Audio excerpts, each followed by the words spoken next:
Hoppin' friendos, welcome back to the Tropical Garage. My name's Troy.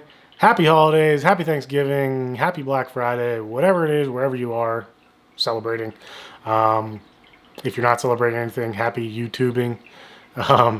Today we're going to be going over the build of the 300-gallon Paludarium enclosure. This video is just going to be on the enclosure itself, which was actually kind of easy to build. A lot easier than I thought it was going to be. I did have help. I did not build this by myself.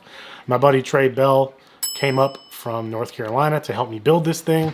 It is 5 foot wide by 24 inches deep by 48 inches tall, aka 5 foot by 2 feet by 4 feet.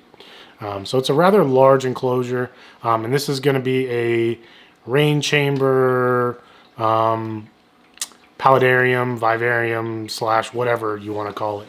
But I'm really excited about this one.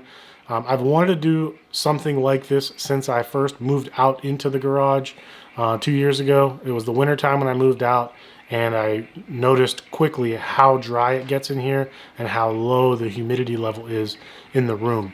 In the middle of the winter, I mean, it gets down to 10-12% humidity. It's super dry out here. So I wanted to do something that would possibly bring some humidity into the air out here. And yeah, rain chamber and water feature tank is the first thing that came to mind. And after I finished doing everything with the racking system and everything I wanted out here, I decided it's time to build this thing. So it's a couple different design features compared to my normal EUROSTYLE fronts. This is going to be something that Trey and I were kind of bouncing ideas off back and forth to each other through the phone, over the phone, and Trey actually had a one-off ventilation and door track piece all in one, and then the top piece is for the door. The tracks is also, it stabilizes that front piece of glass, so it's not as flimsy or doesn't doesn't flex as much like some of the larger tanks I did where the middle flexes quite a bit. So it's a really cool design. I'll go into that more in detail and more into depth in the actual video. But yeah, this is it's going to be a multi-part series video. This is going to be just part one. I'm guessing there's probably going to be 6 parts to it. This is just the enclosure. I'll do, plumbing the tank, then, the background and the hardscape and filtration, all that stuff. There's going to have a 40-gallon sump for the filtration in the water system, because I do want the animals that are going in to breed in here, and I want the tadpoles to be raised in the tank itself. So kind of an all-in-one ecosystem. I don't have to have a dry chamber, wet chamber, etc.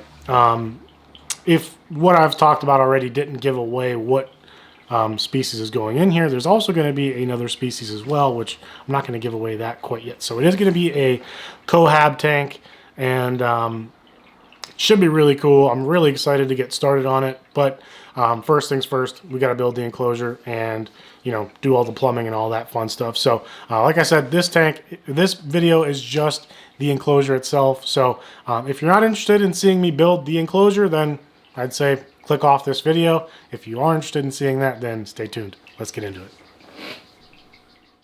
Just going to go ahead and get this out of the way now. This video is not sponsored by Glassbox Tropicals. I'm a friend of Mike's, and he just sent me the banner to take up some empty wall space in the frog room. So everybody, shut up. Starting out, we're going to be doing the bottom panel of glass first. I should note that this bottom panel is 3/8 inch thick, not 1/4 inch like the rest of the tank. So just for the sheer size of it, and it's going to be holding about 40 to 50 gallons of water. So I wanted to have a thicker bottom panel. And here you can see us about to go ahead and put up the back panel of glass. This was the most difficult one. It's sort of the key piece when you're building these tanks. It's the first piece, and you do want to have it lined up. And being that this one is the biggest piece in this tank, it was the hardest to get lined up first. But that's why I had help, and it was pretty easy once I got down on the ground and Trey kind of bumped it into place and I locked it down with the duct tape.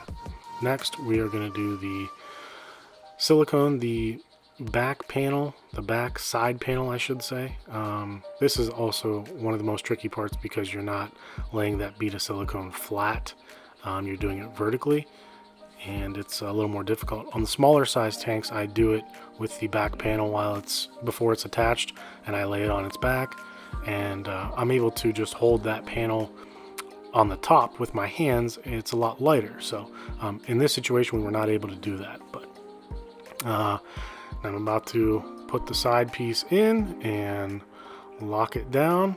This is pretty easy. Once you've got that back piece squared up, you're literally just squaring up the side piece and then locking it down with the duct tape as well.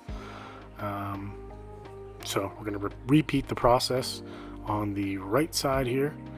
And if you've got anything that's not squared up, now would be the time to do it. And now we are taking the right panel of glass and we're just going to repeat the process exactly how we did the left side.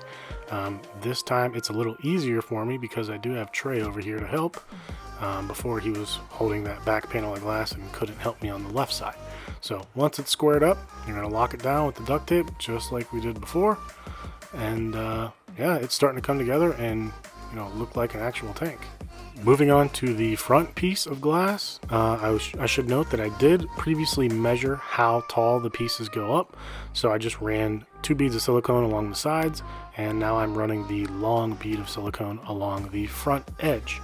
And the technique I'm doing to lay this is I'm actually keeping the tip of the silicone caulking gun off the glass, and I'm just slowly letting it come out of the tip and sort of laying it on the glass. That way you can move. You don't have to be exactly straight. You can kind of just let it sit along the edge. It's something I've kind of developed over the years building these tanks. But we're just simply going to set it in place on the right corner first. Again, this was a lot easier with the help of another person. So having Trey here to kind of help guide it into the spot and lock it down with the duct tape did make this part very easy. And after this is done, you've basically got all the areas of where you're going to be holding water complete. So I am going to go along the inside seams with the silicone. I do every single edge where the glasses meet, just for a very good secure bond that is not going to leak water, hopefully. And also we're going to do the front edges here on the dam, because this is a spot that's going to be holding water. So you do want to make sure that this spot is nice and sealed well. I also do the back panels. Even though the higher portions of this tank are not going to be holding water, you might as well do it just to ensure that this tank is very well sealed in every single seam. So after you do that, I take the back of a Sharpie marker and I just go along the edges and wipe off any excess silicone that you pull up on the marker. I should note that you don't need a ton of silicone to build this. I used about half or 3/4 of a tube of the ASI aquarium grade silicone. I know some people use tons of silicone and it is just unnecessary, and all it's doing is requiring more cleanup. As you can see, I didn't even use masking tape to mask off the edges. Just the more skilled you are with the silicone gun, the less cleanup you're going to have to do. So this is the top panel of glass. Again, I'm doing the same method for laying that silicone down. You can get a better view here of how I'm doing that. But this is the top panel in the back. This panel is, obviously a little harder to lay the silicone down just because it's, you do have 3 panels to do. The top front panel is just, you have a left and a right side. But with that back panel, that piece of glass is very secure. When you lay it down, it doesn't bow at all or flex at all, and the front piece does flex. So like I talked about earlier with the top track that Trey did, it does secure it a lot more than my other tanks. So same thing as before. Once you get this piece lined up, you're going to just use some duct tape. You can use masking tape if you want, but just lock down those edges and make sure everything's squared up. So this is the last piece of glass we are going to be laying down. It's the top front piece, and we just lay a couple beads of silicone and repeat the process like we did on the back. And once it is in place, do the same exact thing and just lock it down with the duct tape. Repeat the process of siliconing the inside seams, and I just wanted to give you guys an overall look of the tank with the door vent track and the top track in place. These are not installed, they're just mocked up, but I wanted to get an overall idea. Here's a better look at the ventilation and door track system all in one. This is the bottom piece. It is a solid piece of aluminum that has been CNC'd. The mesh on this is a marine grade stainless steel, so it's not going to rust or corrode or anything. It's a really high quality piece of aluminum, and it has been powder coated black for a nice sleek look. And yeah, I'm really excited the way this turned out. Here's another angle from the side. You can see the top tracks for the doors, and there is also a track on the bottom which hugs that piece of glass in the front, just for a nice strong secure bond. So it's very easy to install, just a single bead of silicone and you're done. And here's a closer look at the top track. You can see the tracks for the doors and also how it hugs that top piece of glass, creating a brace for the long narrow piece of glass so it doesn't bow. And here's just an overall look of the track after it was installed. I just put a single bead of silicone on the bottom side of the track and just adhered it to the glass. I also secured it along the sides as well. And for the top piece, it fits nice and snug over that top piece of glass. So you just do the same thing as you did with the bottom, but just sneak it on the top. Overall, I think this is a really, really clean design, and I can't wait to get started. Alrighty, friendos, that's going to conclude this portion of the video series. In the next part, we are going to be doing all the water components, drilling the tank, plumbing the tank, doing the sump, any water features or rain chamber, rain simulation. Any of you guys that have done rain chambers in the past, let me know down in the comments below what your experiences are with them or what you found works best in a display type style. I've made them before, but they were just like very basic and not made for display purposes. So just curious to what you guys have experienced in the past.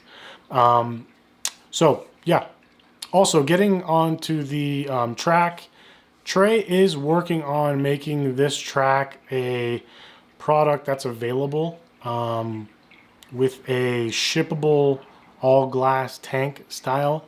It's something that he and I are bouncing ideas back and forth, so I have no idea when that would come out or if it ever will, but something that we are working on, so hopefully we can bring this design to you guys and offer it in the near future. So if you guys aren't subscribed to me, go ahead and subscribe.